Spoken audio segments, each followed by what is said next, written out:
ఓం మహాగణాధిపతయే నమః. ఓం గురుభ్యో నమః. ఓం శ్రీమాత్రే నమః. పరమేశ్వర స్వరూపమైనటువంటి జ్యోతిష, వాస్తు మరియు ఇతర అనేకమైనటువంటి శాస్త్రములను మనకు అందించినటువంటి మహర్షులకి నమస్కారం. హయగ్రీవ హయగ్రీవ హయగ్రీవేతియో వదేత్తస్స నిస్సరతే వాణి జనుకన్యా ప్రవాహవత్. అరుణాం కరుణాతరంగితాక్షీం ధృతపాశాంకుశపుష్పబాణచాపాం అనిమాదిభిరావృతాం మయూకైః అహమిత్యేవ విభావయే భవానీం. శ్రీమాత్రే నమః. ప్రేక్షకులకి లలితాంబిక అమ్మవారి యొక్క అనుగ్రహం పరిపూర్ణంగా కలగాలని మనస్ఫూర్తి కోరుకుంటూ మనం ఈరోజు చెప్పుకోబోయే టాపిక్ ఏమిటంటే, ప్రపంచం మొత్తము కూడా ఇబ్బంది పడుతున్నటువంటిది అప్పు. అసలు ఏ లగ్నం వారికి ఉన్న లగ్నాన్ని బట్టి ఏ పదార్థాలు దానం ఇవ్వడము లేదా ఏ మంత్రం చేసుకోవడం వల్ల వాళ్ళకి అప్పుల బాధలు తొలగిపోవడము, ఫైనాన్షియల్ గ్రోత్ పెరగడం జరుగుతుంది అనేటువంటి విషయాలు ఇప్పుడు మనం ఒక్కొక్క లగ్నరీత్యా తెలుసుకుందాం. అయితే ఈ విషయాలు చెప్తుంది నేనైనప్పటికీ కూడా చెప్పిస్తుంది సాక్షాత్ లలిత అమ్మవారిగా భావిస్తూ, ఇక్కడ కొంతమందికి లగ్నం తెలుస్తుంది కానీ కొంతమందికి అసలు లగ్నము జాతకమే తెలియదు. మరి వాళ్ళు ఏం చేసుకోవాలి, ఏ గ్రహం ఉంటే అక్కడ అప్పుని పెంచేటువంటిది, దానికి ఏ దానం ఇవ్వాలనేటువంటిది వీడియో ఎండింగ్ వరకు చూస్తే మీకు క్లారిటీ వస్తుంది. సో వీడియో ఎండింగ్ వరకు చూడండి. మేషలగ్నం వారికి కనుక చూసుకున్నట్లయితే లగ్నాధిపతి కుజుడవుతాడు. మీ అప్పులకి కారక స్థానం ఏదవుతుందంటే మీ లగ్నం నుంచి 6వ స్థానం. ఎప్పుడైనా గుర్తుపెట్టుకోండి. అంటే మేషలగ్నంలో జన్మించారు మీరు, ఉదాహరణకి ఈ లగ్నంలో జన్మించారు. లగ్నం అంటే ఏమిటి, మనకి రాశి ఎలా ఉంటుందో, చంద్రరాశి ఎలా ఉంటుందో లగ్నం అనేటువంటిది కూడా లాన్ ఇలా ఉంటుంది, లగ్నము అని గుర్తుపెట్టుకోండి. ఈ లగ్నంలో మీరు ఒకవేళ జన్మించారు అనుకోండి, అప్పుడు మీకు ఇక్కడ నుంచి 6వ స్థానం అంటే 1, 2, 3, 4, 5, 6 ఇది రుణస్థానం. రుణ రోగ శత్రుస్థానం అంటారు దాన్ని. అదే మీకు పూర్వజన్మ కర్మస్థానం. అందుకే మనం రుణాలు, రోగాలు, శత్రుత్వాలతోనే ఎక్కువ ఇబ్బంది పడుతూ ఉంటాం. ఇవి లేకపోతే చాలా హ్యాపీ. అయితే ఇక్కడ ఈ అధిపతి అంటే మీ లగ్నం నుంచి, అంటే మేష లగ్నం నుంచి 6th లార్డ్ బుధుడు ఎక్కడున్నాడో తెలుసుకోండి. బుధుడు ఏదైనా గ్రహాలతో కలిసి ఉన్నాడు, దానికి సంబంధించిన దానం ఇవ్వండి. అది ఏ గ్రహం అయితే ఏ దానం ఇవ్వాలో నేను మీకు వీడియో ఎండింగ్లో చెప్తాను, గుర్తుపెట్టుకోండి. అయితే లేదా ఈ రాసుల్లో ఏదైనా గ్రహం ఉంది అంటే ఇక్కడ నుంచి మేషం నుంచి 1, 2, 3, 4, 5, 6 ఈ రాసుల్లో ఏదైనా ప్లానెట్ ఉంది, ఆ ప్లానెట్కి సంబంధించింది దానం ఇవ్వండి. ఇప్పుడు దానివల్ల ఏమవుతుందంటే రుణస్థానం కదా, 6వ స్థానం రుణస్థానం కాబట్టి అది. అయితే సహజంగా మేషలగ్నంలో పుట్టాము అనుకున్నప్పుడు పెసలు మాత్రం ఖచ్చితంగా ఇవ్వాలి. ఎందుకు, అధిపతి ఆయన మెయిన్ రూలింగ్ ఎవరు అనేది వస్తుంది. దాని తర్వాత అక్కడ ఉండేటువంటి ప్లానెట్స్ కూడా దాని ప్రభావం ఎక్కువ చేస్తూ ఉంటాయి. మరి లగ్నం తెలిసినా తెలియకపోయినా ఏం చేసుకోవాలో కూడా నేను మీకు ఎండింగ్లో చెప్తాను మీకు. అయితే ఇక్కడ మరి ఇది కేవలం దానం ఇస్తే మాత్రమే సరిపోతుందా అంటే దీనికి సంబంధించిన మంత్రం, పంచమాధిపతి ఎవరయ్యారు, పంచమంలో ఉండే గ్రహం ఏమిటి. ఇప్పుడు పంచమాధిపతి సహజంగా రవి, అంటే సూర్య అనుగ్రహం కనుక మీరు పొందినట్లయితే రుణ బాధలు ఖచ్చితంగా తగ్గుతాయి, అందులో ఎటువంటి సందేహం లేదు. సూర్యానుగ్రహం కలగాలి. ఫస్ట్ సూర్యానుగ్రహం కలగాలంటే ఏం చేయాలి, సూర్య నమస్కారాలు చేసుకోవడము, లేదా ఆదివారాలు ప్రత్యేకంగా శ్రీతైల మధుమాంసాన్ని త్వజతే అంటూ ఉంటారు. అంటే ఆదివారాలు మీరు మాంసం తినడము, మధువు తాగడము, స్త్రీని కలవడము, తలకు నూనె రాసుకోవడం చేయకూడదు. సూర్య ఉపాసన చేయాలి సూర్యానుగ్రహం కలగాలంటే. సూర్యానుగ్రహం కనుక మేషలగ్నం వాళ్ళకి కలిగితే అప్పుల బాధలు అనేవి తగ్గుతాయి. బికాజ్ ఆఫ్ ఈ భావానికి నెగేటింగ్ హౌస్, అంటే ఆ భావాన్ని, ఆ యొక్క ఎనర్జీని తగ్గించేది, అంటే రుణరోగ శత్రుస్థానం, అప్పులు తగ్గించేటువంటి స్థానం రవికి వచ్చింది. సో ఎంత అనుగ్రహం మీరు పొందారు, సూర్య ఉపాసన ఎంత చేస్తున్నారు మేషలగ్నం వారు, ఖచ్చితంగా వాళ్ళకంతా ఇబ్బంది తగ్గుతుంది. ఇది అప్పులకు సంబంధించినది. అదేవిధంగా ఆరోగ్యం కూడా పెరుగుతుంది. ఇది ఓన్లీ అప్పులకే కాదు, ఆరోగ్యం పెరగడానికి కూడా తోడ్పడుతుంది. అయితే ఇక్కడ ఇది సూర్యుడు అధిపతి, కానీ దీనికి సంబంధించినటువంటి ఇక్కడ ఏదైనా గ్రహం ఉంటే ఆ గ్రహానికి సంబంధించిన అధిదేవత ఎవరు, అధిష్టాన దేవతలు అనేది కూడా ఎవరో, ఒక్కొక్క గ్రహానికి ఎవరు అధిష్టాన దేవతలు, అధిదేవతలు ఎవరో కూడా మీకు ఎండింగ్లో చెప్తాను. అది కనుక చేసుకున్నట్లయితే మీకు అప్పుల బాధలు కూడా పూర్తిగా తగ్గడం జరుగుతుంది. మరియు ఎప్పుడైనా పంచమం కనుక యాక్టివ్ అయితే ఆటోమేటిక్గా ధనం కూడా వస్తుంది వ్యక్తికి. అంటే తెలివితేటలు ఏది ప్లానింగ్ చేసుకుంటాడు క్లియర్గా. సో అది చేసుకోండి, ఖచ్చితంగా మీకు రుణ బాధలు అనేటువంటివి తగ్గుతాయి. మీకు లగ్నం తెలియదు, నక్షత్రం తెలియదు, ఏమీ తెలియదు, అప్పుడు ఏం చేయాలి, ఒకటే గుర్తుపెట్టుకోండి. ఏమీ తెలియదు కానీ అప్పుల బాధలు తగ్గాలి అంటే ఓం అపర్ణాయై నమః అనే మంత్రం చేసుకోండి. ఫైనాన్షియల్ గ్రోత్ పెరగాలి అంటే ఓం సంపత్కరీ సమారూఢ సింధుర వ్రజ సేవితాయే నమః అని చెప్పి చేసుకోండి. అలాగే మీకు ఒక గ్రహానికి ఒక దానం ఉంటుంది, దానికి అధిష్టాన దేవత ఉంటుందని చెప్పాను.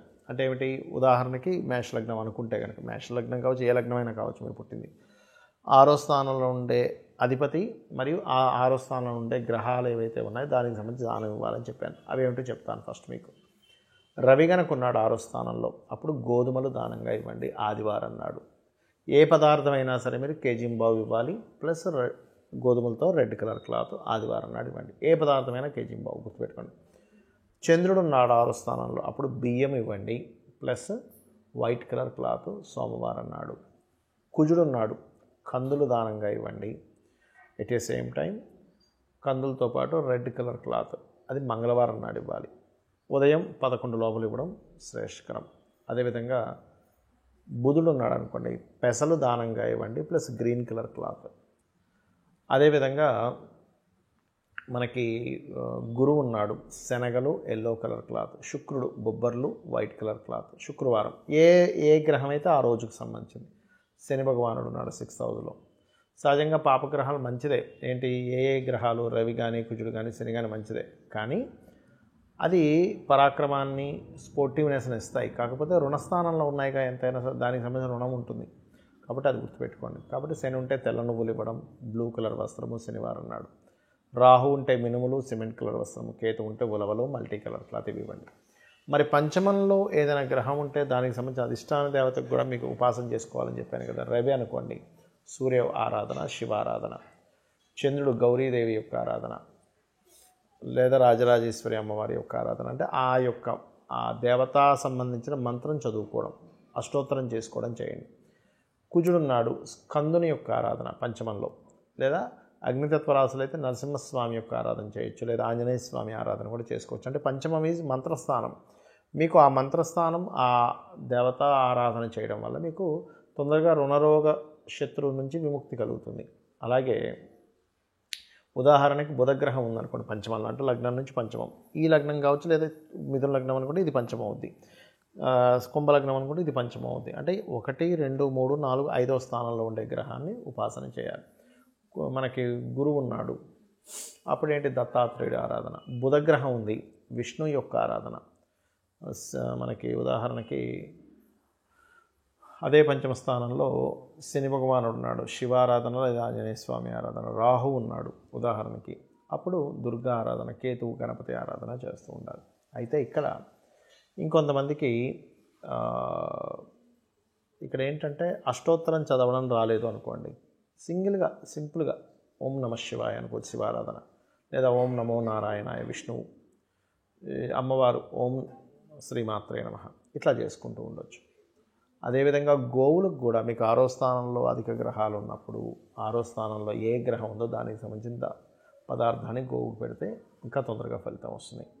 రవి ఉన్నాడు అనుకోండి, అంటే ఇప్పుడు ఉదాహరణకి ఒక గ్రహం కాకుండా ఒకసారి 2 గ్రహాలు ఉంటాయి, రవి శని ఉంటారు, అప్పుడు 2 పదార్థాలు పెట్టాలి. రవి ఉంటే గోధుమ రవ్వ, చంద్రుడు ఉంటే బియ్యపు పిండి బెల్లం కలిపి పెట్టండి. అదేవిధంగా కుజుడు ఉన్నాడు అనుకోండి, క్యారెట్స్ పెట్టండి. చాలామంది ఏం చేస్తారు? కందులు తీసుకెళ్ళి పెడతారు, అలా కాదు. చాలామంది తెలియక నువ్వులు తీసుకెళ్ళి పెడతారు, అసలు గోవులకి అలా పెట్టకూడదు. కాబట్టి కుజుడు ఉంటే క్యారెట్స్ పెట్టండి గోవులకి, అది కూడా దేశీవాలి గోవులకు పెట్టండి. అదేవిధంగా బుధుడు ఉన్నాడు అనుకోండి, గోంగూర తినిపించండి, దానివల్ల రుణ విముక్తి అనేటువంటిది జరుగుతుంది. అలాగే గురు గ్రహం ఉంది, అరటికాయలు, పళ్ళు కాకుండా కాయల్ని సన్నగా తురిమి పెట్టండి.